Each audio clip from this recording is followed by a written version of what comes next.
Bienvenue dans la pause café, je m'appelle Camille et dans ce podcast, on parlera de l'entrepreneuriat, de web et de développement personnel avec toutes mes petites réflexions qui se baladent dans ma tête. Tu peux retrouver la pause café sur les plateformes de podcast, donc si tu veux écouter les épisodes, n'hésite pas à t'abonner.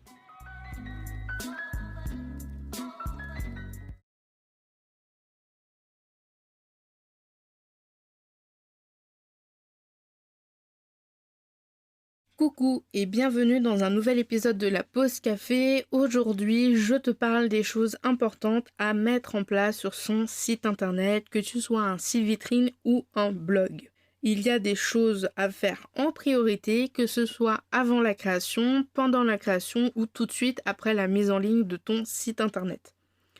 Dans les propos qui vont suivre, aussi bien pour l'épisode que pour l'article de blog en rapport avec cet épisode, qui sera dans le lien dans la description tout simplement, je pars du principe que tu utilises un site avec WordPress. Bien sûr, si tu veux en savoir plus sur WordPress, je te ferai un prochain article qui sera vraiment dédié et complet sur le sujet, avec peut-être même un tuto vidéo sur comment installer WordPress sur ton hébergement. Créer un site vitrine ou un blog, d'un point de vue technique, c'est la même chose. La seule différence entre les deux, c'est qu'avec le blog, tu vas devoir gérer du contenu en plus et beaucoup plus régulièrement qu'avec un site vitrine. La question que tu dois te poser, c'est comment tu vas réaliser ton site. Est-ce que tu vas le réaliser avec un thème et l'éditeur de WordPress ? Est-ce que tu vas l'utiliser est-ce que tu vas créer ton site avec le thème de WordPress et un constructeur de page pour créer juste le contenu à l'intérieur de tes pages ? Ou, troisième cas, est-ce que tu vas installer un thème léger comme Hello de Elementor et complètement construire ton site avec une version pro d'un constructeur de page ? Des constructeurs de pages, il en existe plein. Divi, Elementor Pro, Breezy Pro, WP Bakery. Tu as l'embarras du choix. Pourquoi je te pose cette question ? Tout simplement parce que si tu utilises en fait uniquement la solution du thème WordPress, tu es dépendant de son style et aussi de sa mise en forme. Alors qu'avec un constructeur de page, notamment en version pro, tu vas pouvoir créer entièrement ton site, personnaliser l'entête, le pied de page, la page 404, la page de recherche, etc. etc. Je vais te lister des petites choses, des petites étapes à faire sur ton site internet qui sont vraiment importantes. Première chose, vérifier que ton site est bien en HTTPS. Normalement, quand tu prends ton abonnement pour le nom de domaine, tu as la possibilité d'activer un certificat SSL. C'est lui qui te donne le fameux HTTPS. Deuxième point, bien définir tes couleurs et tes polices pour chaque élément. Titre, texte, bouton, lien, image, etc., afin de créer une cohérence dans ton site. Je sais, c'est très difficile de visualiser, surtout quand on n'a pas l'habitude. Du coup, ce que tu peux faire, c'est créer une page ou un article de test et tester vraiment si la couleur sur ton gros titre, ça va. Si tu veux que le bouton il soit jaune et quand on passe dessus, il devienne bleu. Bref, n'hésite pas à faire des tests directement en direct sur ton site, il n'y a pas de souci là-dessus. Et plus tu vas travailler en amont les polices et les couleurs par rapport aux éléments, titre, texte, bouton, etc., moins tu auras d'incohérence dans ton site et du coup tout sera harmonieux. Troisième point, penser à rédiger sa page de mention légale et à générer sa page de politique de confidentialité. Quatrième point, installer un système de sauvegarde automatique pour ne pas perdre tes articles, ton contenu, que ce soit les textes, que ce soit l'entête, les images, etc., etc. Tu peux utiliser sans problème la version gratuite de Updraft parce qu'elle te permet de faire des sauvegardes automatiques tous les jours, toutes les semaines ou tous les mois. Et en plus d'envoyer les sauvegardes sur ton hébergeur, donc là où il y a ton site, tu peux lui demander de les envoyer sur ton Google Drive ou sur ton Dropbox. Et dernier point, changer ton adresse de connexion. Tout le monde sait que pour se connecter à l'espace administrateur, il faut mettre /wp admin ou encore WP login. Donc tu peux changer ça avec une extension qui s'appelle WP hide login. Personnellement, des fois je mets gaufre, des fois je mets crêpe, des fois je mets chouchou. Voilà, c'est vraiment propre à toi. Donc tu peux choisir le mot que tu veux du moment que tu ne l'oublies pas. Maintenant que je t'ai fait une petite liste, je vais essayer de creuser certains points de cette liste. Et je commence tout de suite par un sujet qui fâche, les mentions légales et les politiques de confidentialité. Tu peux pas y échapper si tu veux rester un minimum légal, dans l'illégalité avec ton site internet, tu dois avoir ces 2 pages sur ton site et elles doivent être accessibles à tout moment. En général, on les met dans le pied de page. Ça serait dommage que tu te retrouves avec une peine d'emprisonnement d'1 an et une amende de 75 000 euros. Sur le site du gouvernement, tu as une liste interactive qui te permet de savoir quelles sont les mentions à mettre sur ton site. Parce que ce ne sont pas les mêmes si tu es professionnel ou particulier. Et si tu es professionnel, ce ne sont pas les mêmes suivant si tu es commerçant, artisan ou encore prestataire de service. Sinon, ça serait pas assez drôle. Donc je te mets le lien dans la description de cet épisode et sinon le lien il est disponible aussi dans l'article de blog. Tu n'es pas obligé de faire une page pour chaque. Tu peux très bien faire une seule et même page et mettre les mentions et les politiques dans cette même page. Pense juste à mettre mention légale et politique de confidentialité dans le titre de ta page. Personnellement, sur mon site et les sites de mes clientes, je fais 2 pages parce que comme ça, dans les mentions légales, je peux y mettre les crédits et du coup, on se perd pas trop dedans. Forcément, vu que la page de mention légale, elle est très très courte, on voit tout de suite les crédits avec les liens, par exemple, du photographe, etc., etc. Un point qui est un peu lié à la politique de confidentialité, c'est les fameux cookies. Peu importe le contenu, tu dois avoir le consentement de tes visiteurs pour l'utilisation des cookies. Pour ça, il existe des applications comme l'application c'est Compliance, c'est un nom très très pénible et très compliqué. Je te mets le lien aussi dans la description qui va te permettre de générer automatiquement une politique des cookies. Pour rappel, un cookie, ce n'est pas, c'est aussi un gâteau, mais là dans notre cas c'est pas du tout le gâteau, c'est beaucoup moins bon parce qu'il s'agit d'un petit fichier qui s'installe sur ton ordinateur et garde en mémoire ton passage sur le site. Pourquoi ? Pour faciliter tes visites. Par exemple, quand tu te connectes sur Facebook, Facebook va mettre un cookie dans ton ordinateur et quand tu vas te revenir peut-être le soir ou le lendemain, tu seras toujours connecté. C'est le cookie, on appelle ça le cookie session, qui permet du coup de garder la connexion active. Ce cookie permet aussi à l'administrateur du site d'avoir des statistiques et de pouvoir te proposer des pubs en fonction de tes visites sur le site, de pouvoir savoir, t'envoyer un mail si jamais il voit que tu es resté très longtemps sur un produit. Parfois ça arrive sur les sites de boutiques en ligne, tu reçois un mail du site en disant j'ai vu que tu étais resté longtemps, est-ce que tu veux d'autres informations? Tout ça c'est avec les cookies. Mon petit conseil, c'est de générer les politiques de confidentialité depuis son WordPress. Ça se fait en 3 clics. Par contre, oublie pas de les relire parce que si jamais tu ne laisses pas la possibilité de laisser des commentaires sur ton site et que dans tes politiques, il y a un paragraphe sur les commentaires, personnellement, je trouve que ça fait un tout petit peu tâche. Je t'en ai parlé aussi dans la liste, les sauvegardes, une de mes nombreuses passions. Les sauvegardes, c'est super important. On te le dit sûrement très souvent, mais crois-moi, ça peut te sauver la vie. Enfin, surtout celle de ton site. Tu as déjà mis en place des sauvegardes? C'est nickel. Mais est-ce que tu les télécharges ou est-ce que tu les envoies sur le Drive ou encore Dropbox? Si tu te fais pirater ton compte ou bien si ton hébergeur grille des saucisses dans la baie de serveur, laisser les sauvegardes sur ton hébergeur ne va pas du tout t'aider, au contraire. Et c'est ce que je fais. Je lis l'extension UpDrive à mon Google Drive où les sauvegardes générées s'enregistrent automatiquement. Et une fois par semaine, pour mon site et celui de mes clientes, je les télécharge sur un disque dur. Si tu as un blog, je te recommande de faire les sauvegardes très régulièrement, 1 fois par semaine ou 2 fois par mois. Si jamais tu as un site vitrine et que tu le mets très peu à jour, tu peux te permettre de faire des sauvegardes beaucoup plus espacées dans le temps, grand maximum tous les 2 à 4 mois. En vrai, c'est peut-être pas très professionnel entre guillemets de ma part, mais avant, en tout cas pendant les débuts de mon entreprise, les sauvegardes avec Updrive, je les envoyais directement sur l'hébergement. Pourquoi ? Parce que c'était vraiment très très long de les télécharger. Le site de 17 mails est quand même super énorme et du coup j'avais un peu la flemme. J'étais là en mode genre, oh bah c'est bon, ça va, c'est pas... il va rien arriver.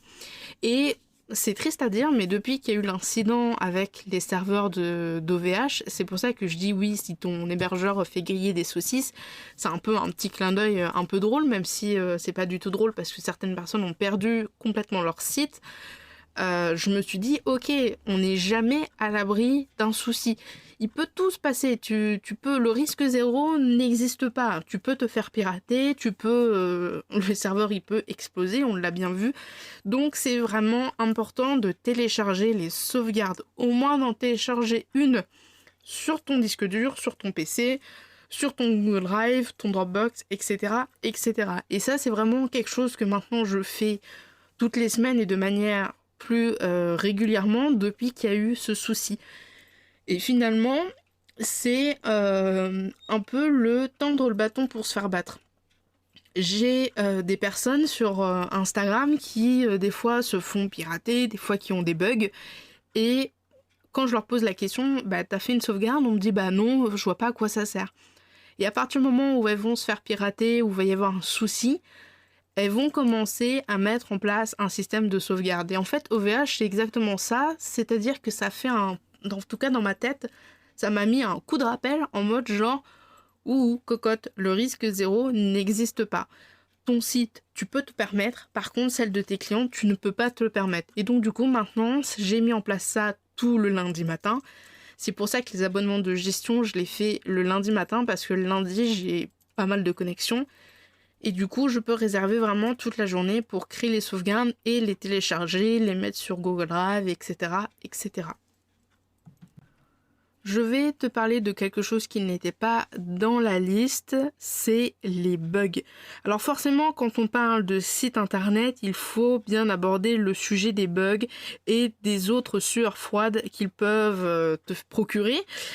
Bon, je vais être complètement honnête avec toi, comme je te le disais précédemment, le risque zéro n'existe pas et peu importe ce que tu mettras en place, des sauvegardes, des mises à jour vraiment contrôlées, etc., on n'est jamais à l'abri d'un bug. On s'est fait pirater, le gouvernement s'est fait pirater, les banques se font pirater. Voilà, il y a toujours plus fort, il y a toujours plus faible et il faut vraiment s'ancrer que tout peut arriver. Alors, tout peut arriver, bien sûr, c'est bien sûr relatif. Si tu te fais pirater toutes les semaines ton site, forcément, c'est qu'il y a un souci quelque part. Un souci de sécurité, un mot de passe qui a fuité, etc. Mais voilà, il faut bien se rendre compte qu'un bug, ça peut exister. Je vais te donner les gestes un petit peu de premier secours dans le cas d'une extension qui bug ou qui est en conflit avec une autre extension. C'est souvent le cas quand il y a des mises à jour, quand les extensions en fait elles sont liées entre elles. Par exemple, WooCommerce est lié avec d'autres extensions. Si WooCommerce se met à jour mais que les autres extensions n'ont pas suivi les mises à jour de WooCommerce, certaines peuvent être en conflit et donc ça peut gêner peut-être l'affichage. Ça peut procurer des problèmes un petit peu en interne, tu peux pas changer de produit, les clients peuvent pas ajouter au panier, etc., etc. Donc si tu as un bug du style ton site ne s'affiche pas correctement, tu ne peux plus te connecter, la première chose à faire c'est de respirer. Et je suis vraiment sérieuse, c'est pas juste en mode le délire de l'épisode, respirer zen. Vraiment, il faut respirer parce que plus tu vas être stressé, plus tu vas être en panique, plus tu risques de faire n'importe quoi. Et plus tu vas faire n'importe quoi, plus ça va empirer tout simplement. Donc il faut respirer et le premier réflexe est de regarder si parmi les extensions, il y a eu une mise à jour récente. C'est aussi de voir si jamais, voilà, imaginons Elementor bug un petit peu, je vais voir si elle a fait une mise à jour en automatique. Et je sais que c'est cette extension bien avant d'avoir fait tout le processus. Je vais voir sur internet, sur les forums, voir s'il y a eu des posts sur des bugs qui auraient été remontés. Dans le cas où vraiment tu ne sais pas que c'est par exemple Elementor qui bug, il va falloir mettre les mains dans le cambouis. Il va falloir que tu te connectes à ton FTP et que tu trouves ce qui s'appelle ton nom de domaine. Donc en général, il est dans le 3W ou dans le public_HTML. Et je vais pas forcément là te dire tout le process parce que à l'oral c'est vraiment pénible. Donc je vais te rediriger encore une fois dans la description de l'épisode. Tu auras le lien vers l'article. Mais en gros, l'idée, c'est de désactiver en renommant les fichiers des extensions une par une. Dans le dossier plugin de WordPress, tu as des dossiers, Elementor, Jackpack, etc. Et en fait, ce sont les dossiers de tes extensions. Si tu renommes ton Elementor en Elementa, avec un 1 à la fin, WordPress, il va plus du tout comprendre et pour lui, du coup, Elementor n'existe plus. Et c'est comme ça qu'on désactive de façon brute les extensions. Le but de désactiver les extensions, c'est de voir si tu désactives toutes les extensions, est-ce que ton site remarche. Si ton site remarche, hormis le côté apparent, si jamais vraiment tu désactives ton constructeur de page ou autre, ça veut dire que c'est certainement une des extensions que tu as désactivées qui se rebelle un petit peu. Pas de panique, après la procédure c'est très simple, c'est de remettre le nom de base du dossier, donc de l'extension, donc Elementa avec le A à la fin, on le remet en Elementor et on rafraîchit le site pour vraiment voir à partir de quelle extension tout part en vrille. Et à partir du moment où tu trouves l'extension coupable, tu vas pouvoir du coup réagir en conséquence, peut-être la restaurer, peut-être la réinstaller, voire complètement changer d'extension. Ce que je veux te dire dans cet épisode de podcast, c'est que créer son site, c'est toute une organisation et beaucoup de réflexion. Je vais pas te mentir, on va dire la moitié du travail de création d'un site internet, c'est par la stratégie et par l'organisation et travailler en amont son site internet. Comme je te l'ai dit, travailler ses polices, travailler ses couleurs, déjà avoir une idée de comment on va mettre la couleur, où est-ce qu'on va la mettre, pour quel élément. Ça va être aussi de travailler tout ce qui est la structure au niveau des onglets, au niveau du menu, au niveau des pages. Est-ce qu'on va lier la page contact avec la page d'accueil? Est-ce que du coup on va juste faire une page à propos et la laisser comme ça, ou est-ce qu'on va mettre des liens de pages à propos un petit peu partout dans le site? Est-ce qu'on va créer des catégories? C'est vraiment un travail en amont et on est obligé de passer par là pour avoir un site intéressant et un site qui fonctionne tout simplement. Pourquoi ? Parce que si tu te lances directement à corps perdu dans la création de ton site sans avoir toutes ces notions en fait de qu'est-ce que je vais mettre dans mes pages, quelles sont les pages que je vais mettre, les menus, etc., tu vas ramer au bout d'un moment, tu vas plus t'en sortir, tu vas certainement aussi t'épuiser à la tâche parce que ça va être très très long et parce que tu ne sauras tout simplement pas où est-ce que tu vas. Alors que travailler en amont la création de son site, c'est un peu comme établir une feuille de route quand tu pars en vacances. Quand tu es perdu, tu peux reprendre ta feuille de route pour essayer de te guider, t'es pas là au milieu des champs avec 2 panneaux et 3 vaches.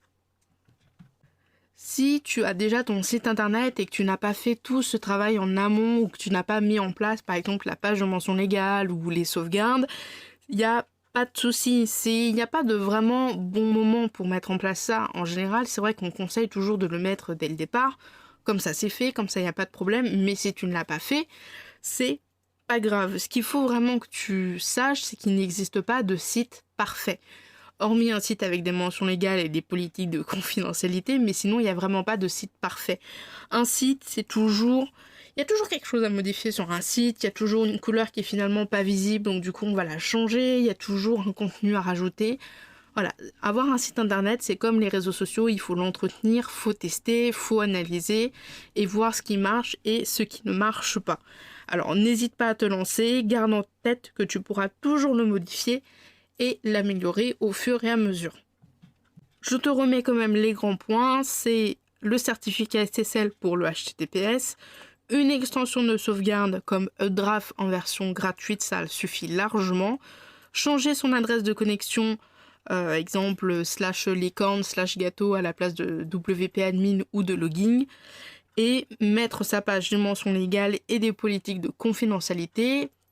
les politiques de confidentialité avec la génération automatique de WordPress et les mentions légales à l'aide du lien que je t'ai mis de la liste interactive du site du gouvernement.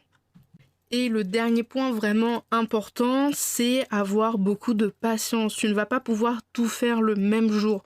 Donc si tu as prévu une date de sortie pour ton blog ou ton site vitrine, essaye de travailler tout ça en amont. Et ne stresse pas si jamais tu as décidé que le 15 mai ton site allait sortir et tu vois qu'il n'est pas prêt. Si tu vois qu'il reste juste 2-3 pages, tu peux à la limite décaler la sortie, mais tu peux très bien mettre déjà ton site en ligne, communiquer aussi dessus sur les réseaux sociaux en disant voilà mon site va bientôt sortir, etc. Comme ça, au fur et à mesure, tu vas pouvoir rajouter du contenu. Et voilà, je crois que c'est tout pour cet épisode de podcast qui s'appuie beaucoup sur l'article de blog, les choses importantes à faire sur son site internet. Si jamais tu as besoin de conseils, si jamais tu veux qu'on voit ensemble qu'est-ce qu'on pourrait améliorer sur ton site, n'hésite surtout pas à m'envoyer un mail à hello@camille-davidp15.fr. Tu peux aussi m'envoyer un mail via mon formulaire de contact sur camille-davidp15.fr. ou alors m'envoyer un message sur Instagram sur camille.david P15, c'est tout. P15 tout court parce que c'est les réseaux sociaux. Moi j'étais partie à l'ouest. Et puis sur ce, je te souhaite une très bonne journée, une très très bonne semaine et on se retrouve bientôt pour un prochain épisode, je l'espère, de la pause café. Salut.